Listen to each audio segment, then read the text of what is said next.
গঞ্জালেসকে ঘোড়া, লাউতারোকে ষাঁড় আর আলভারেজকে মাকড়সা বললেন লিওনেল স্ক্যালোনি। মজা করে এই আর্জেন্টাইন কোচ তার শিষ্যদের এমন নাম দিয়েছেন। তবে মজার পেছনে আছে অনেক বড় কাহিনী। সেই মজার কথাই শোনালেন স্ক্যালোনি। মিশরের বিপক্ষে দারুণ এক জয়ে আর্জেন্টিনা এখন প্রশংসায় ভাসছে।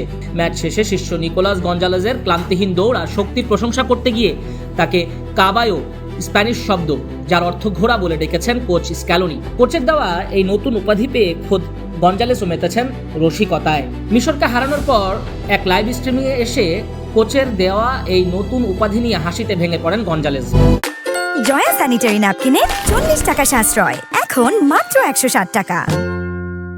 ম্যাচটিতে 66 মিনিটে নিকোলাস তাগলিয়াফিকোর বদলি হিসেবে মাঠে নেমে পুরো ম্যাচের গতি বদলে দিয়েছেন এই উইঙ্গার। উপাধিটি নিয়ে মজা করে গঞ্জালেস বলেন, কোচ তো এই কথা বলে আমাকে মেরেই ফেললো। তবে আড়ালের যে সতীর্থরা তাকে এই নামেই ডাকেন সে গোপন তথ্য ফাঁস করলেন গঞ্জালেস। আসলে দলের ভেতর সতীর্থদের কথা শুনলে দেখবেন ওরাও আমাকে কাবায়ো অর্থাৎ ঘোড়া বা কাবিতা, ছোট ঘোড়া বলে ডাকে।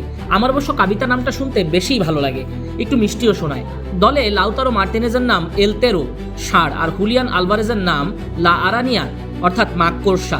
এবার নিজের নাম ঘোড়া হয় আর্জেন্টিনার বিখ্যাত চিড়িয়াখানা তেমাইকেনের প্রসঙ্গ টেনে গঞ্জালেস রসিকতা করে বলেন, আমাদের দলটা তো এখন আস্ত একটা চিড়িয়াখানা হয়ে যাচ্ছে। কোয়ার্টার ফাইনালে ওঠার পর দলের সাইড বেঞ্চে শক্তি নিয়ে কথা বলার সময় স্ক্যালোনি এই মন্তব্য করেছিলেন। অতিরিক্ত বিনয় দেখানোর পক্ষপাতী তিনি নন।